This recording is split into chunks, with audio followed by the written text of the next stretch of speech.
अस्सलाम वालेकुम, क्या हाल है मेरी यूट्यूब फैमिली। कैसे हैं आप लोग? उम्मीद है सब खैरियत से होंगे और सब मेरी नई नई वीडियोस को देख रहे होंगे। आज मैं लेकर आई हूँ नान कुलचे की ज़बरदस्त सी recipe, easy homemade recipe.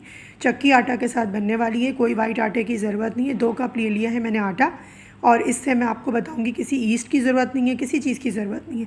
Simple सा आपने क्या लेना है, जो घर में हमारे सोडा होता है वो लेना है आपने। 1 टीस्पून आपने सोडा ले लेना है लेवल करके, और 1 टीस्पून आपने ले लेना है गुड़ की शक्कर। इसमें देखने में आपको फैली हुई लग रही है, लेकिन ये मैंने कद्दूकश करके अपना जो गुड़ होता है उसको कद्दूकश किया तो ये 1 टीस्पून बना। इससे फ्लेवर बहुत अच्छा आता है, कलर भी बहुत अच्छा आता है रोटी का, इसको स्किप मत कीजिएगा। अब जो चीज़ असर इसमें जा रही है वो है दही।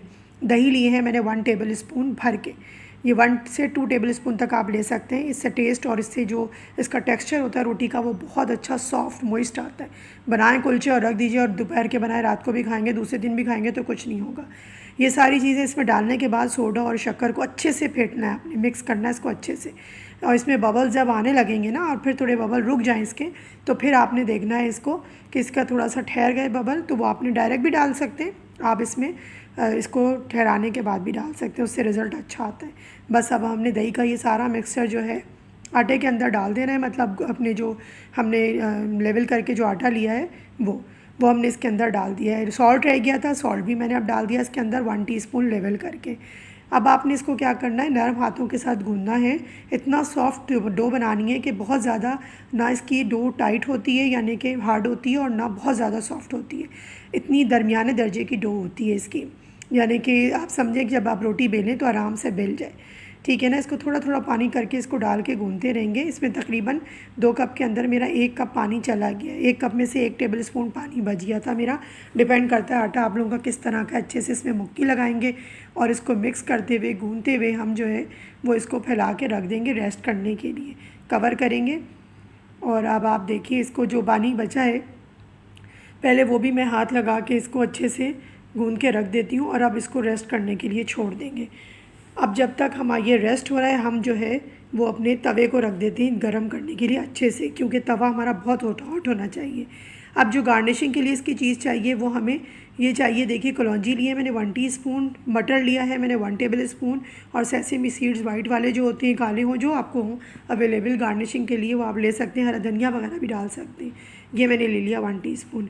अब देखिए आटा हमारा ठहर चुका अच्छे से। अब हम इसके पेड़े बनाना शुरू कर दें। पेड़े हमने बहुत दरमियाने बनाने हैं, बहुत बड़े नहीं बनाने, क्योंकि हमें पतली नहीं करनी रोटी, थोड़ी दरमियानी रखनी है, लेकिन बहुत मोटी भी नहीं रखनी है, क्योंकि बाज़ार के कुलचे मोटे मोटे से होते हैं, मुझे तो वो अच्छे नहीं लगते। आप लोग चाहें तो मोटा रख सकते हैं। इसमें पानी की जगह हम इसमें दूध भी इस्तेमाल कर सकते हैं अगर आप चाहें, लेकिन मैंने ऐसा करा है जो इकनॉमिकल हो। सबके घर में पानी होता है और दूध हर वक्त अवेलेबल नहीं होता और एक्सपेंसिव होता है, तो हम पानी के साथ भी कुलचे उतने ही टेस्टी बना सकते हैं, क्योंकि हम दही का यूज़ कर रहे हैं इसके अंदर। अब हमने दरमियाने दर्जे के पेड़े बनाने के बाद, अब ये देखिए एक मैंने बना लिया। अब ये दूसरा भी मैं रेसिपी आप लोगों को दे चुकी हूँ अपने आटा गूंदने और पेड़े बनाने और गोल रोटी की। उसका मैं डिस्क्रिप्शन में लिंक भी दे दूँगी आप लोगों को। चलिए जी, ये हो गया साइड में एक तरफ। अब हमने इसको पेड़े अच्छे से बना लिए, और देखें आपने बिल्कुल मेरा तकरीबन 50 ग्राम का एक पेड़ा बना है। तो ये मैंने पेड़ा बनाने के बाद अब इसको हम जो है वो बेलना शुरू करेंगे। बेलने में आपने वही ख्याल रखना है कि बहुत ज़्यादा प्रेशर दे के रोटी को नहीं बनाना, जैसे हम अपनी नॉर्मल घर की रोटी बना रहे होते हैं, बस उसी तरीके से हमने इसको बनाते चले जाना है। घुमा घुमा के हमारे बेलन के साथ ये रोटी खुद घूमेगी, और कोशिश करिए कि जो इसकी जो साइडें हैं वो इवनली जो है वो फर्म हो जाए, यानी कि एक जैसा जो है वो टेक्सचर आए इवनली, तब हमारा कुलचे का शेप है वो बहुत अच्छा आएगा। अब हमने कलौंजी और जो सेसेमी सीड्स हैं उनको अच्छे से छिड़क के हल्का सा प्रेस डाउन करना है, ताकि ये इसके अंदर प्रेस हो जाए। वैसे तो हम इसके ऊपर पानी लगा के भी इसको करेंगे अभी, तब भी अच्छे से सेटल डाउन हो जाती है। अब आपने जो है वो इसको जब हमने प्रेस कर लिया, अब इसके ऊपर हमने पानी का लेप कर लेना है अच्छे से। पानी आपने लगाते हुए बिल्कुल इसको डरना नहीं है, क्योंकि ये पानी सारा जो हम तवे पे इसको बनाएंगे तो ये पानी सारा हमारा ड्राई हो जाएगा। अब हमने देखिए ये वाली साइड जो है अभी मैं आपको सिखा रही हूँ पीछे की तरफ जाएगी। कुछ लोग नान कुलचे जब आप बाज़ारों में भी लेने जाते हैं तो पीछे की तरफ लगे हुए होते हैं।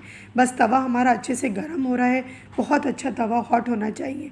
बस अब आपने इसको ऊपर डाल के छोड़ दिया। जो हमने पानी लगाया वो साइड मैंने नीचे की तरफ रखी है, ठीक है ना, ताकि हमारा जो लोहे का तवा है वो अच्छे से गर्म होने के बाद जब पानी लगा होगा तो ये कुलचा खुद ब खुद इसके ऊपर चिपक जाएगा।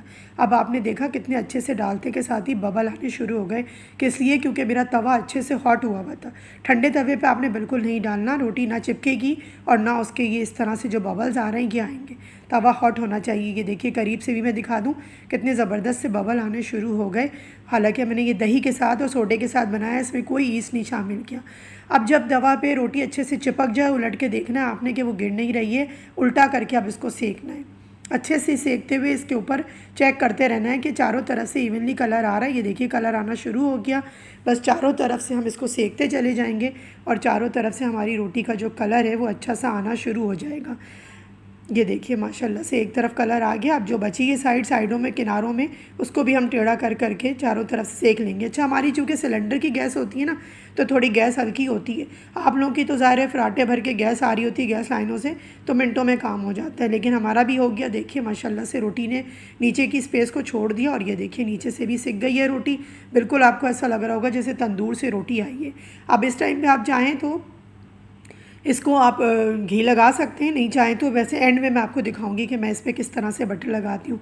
दूसरी रोटी भी इसी तरह से मैंने बेल ली है और अब मैंने इस टाइम पे मैंने ऊपर तिल और जो है कलौंजी लगाई है। और अब देखिए उसी सेम तरीके से पानी लगा के, मेरा कैमरा बंद हो गया था वरना मैं आपको दिखाती, सेम वही तरीका है कि मैंने अब दूसरी साइड पर पानी लगा के उसको तवे पर डाल के और अब इसको सेकना शुरू कर दिया। ये देखिए माशाल्लाह सेक के कितनी ज़बरदस्त रोटी तैयार हुई है। इस दफ़ा जो मैंने तिल और कलौंजी लगाया उसका ऊपर से आ गया कलर। अब आपने क्या करना है कि देखिए अच्छा जनाब, देखिए ये ज़रा रोटी भी हो चुकी है। जो लोग जो मेरी बहनें जिनके पास ये वाला तवा नहीं है, नॉन स्टिक का तवा है, वो नॉन स्टिक के तवे की जो बैक साइड होती है उसको पानी लगा के गरम, मतलब रोटी पे पानी लगा के और तवे को भी अच्छे से वॉश करके वो बैक साइड को यूज़ करके उस पर ये रोटी इस तरीके से बना सकती हैं। जो मैं फ्रंट के लिए यूज़ कर रही हूँ वो वही तवा वो बैक पे यूज़ कर सकती हैं, क्योंकि बैक पे ज़्यादातर सिल्वर होता है तो आराम से रोटी पे चिपक जाती है। ये भी माशाल्लाह तैयार हो गई। ये देखिए बैक से भी कितनी ज़बरदस्त सा रिज़ल्ट आया है इसका। और जनाब अगर कोई भी प्रॉब्लम होती है तो आप लोग मुझे कमेंट्स में भी पूछ सकते हैं, मैं आप लोगों को ज़रूर गाइड करूँगी। अब मैं पराठे की तरफ आ जाती हूँ। जो मैंने आपको पराठा बनाना बताया है उसमें भी देखिए अब आपने कुछ नहीं करना, सिंपल सा पेड़ा लेना है और नॉर्मल तरीके से जैसे हम लोग घी लगाते हैं, खुश्की लगाते हैं, पराठे के लेयर्स बनाते हैं, उस तरीके से हमने इस पराठे को प्रिपेयर कर लेना है। ये देखिए ये वाला भी स्टाइल मैं आपको बता दूं, पर उस रोटी की जो वीडियोस में मैंने काफ़ी जो है पराठे के स्टाइल भी बताए हैं वो भी आप देख सकते हैं, लेकिन ये एक नया स्टाइल का मैं आपको बताती हूँ, इससे लेयर्स बहुत अच्छी आती हैं। ये मैं ज़्यादातर अपनी कचौरी वगैरह में भी यूज़ कर रही होती हूँ। बस इस तरह से इसको दबाते हुए हमने दोबारा से इसको फ़ोल्ड करना है और ये देखिए माशाल्लाह से पराठे की जो हमारी ये पेड़ा है तैयार है। बस अब इसको हमने उसी तरीके से हल्के हाथों से बेलते हुए इसको अच्छे से बेल लेना है, ताकि इसकी जो परतें हैं वो भी ज़्यादा ख़राब ना हो और ये हमारा अच्छे से बिल जाए। पराठा मुझे थोड़ा सा पतला पसंद है तो मैं पतला बनाऊंगी, आप लोग मोटा रखना चाहें तो मोटा रख लीजिए, अंदर भी आप लोग कुछ फिलिंग करना चाहें तो कर दीजिए। अब मैं ऊपर से कलौंजी और ये जो तिल हैं इसको मैं अच्छे से लगाने के बाद पानी का हाथ लगाऊँगी। ये देखिए पानी लेके अच्छे से इसको पानी लगा के अब ये देखिए मैंने ये वाली साइड को रख दिया। अगर थोड़ा सा क्योंकि गर्म होता है तवा, अगर हाथ थोड़ा सा डरते हुए आप लोग डाल भी रहे ना तो कोई मसला नहीं, उसको एज इट इज़ छोड़ के थोड़ा सा साइड से चमचे से ठीक कर लीजिए। बस ये जैसे ही सिकेगा देखिए एक तरफ से सेम वही पोजीशन के जब हमारा चिपक जाएगा जब आपने इसको पलटना है। ये देखिए अब मैं घी लगाने वाली जो थी वीडियो वो क्लिप मेरे से आपसे शेयर नहीं हो सका, वीडियो कैमरा ऑफ हो गया था। बस अब रोटी पे देखिए मैं इस तरह से मक्खन लगा के सर्व करूँगी और जो बराबर में आप पराठे की ये देख रहे हैं इसको मैंने घी लगा दिया था ऊपर से, और घी लगा के वही जैसे नॉर्मली हम लोग बनाते हैं पराठा उस तरह से हमने इसको सेक लिया था। बस इसमें नीचे घी नहीं लगाया था, ऊपर ऊपर घी लगाया था। ये देखिए माशाल्लाह ज़बरदस्त क्रिस्पी क्रंची लेयर्स देखिए, पराठा रेडी है बिल्कुल।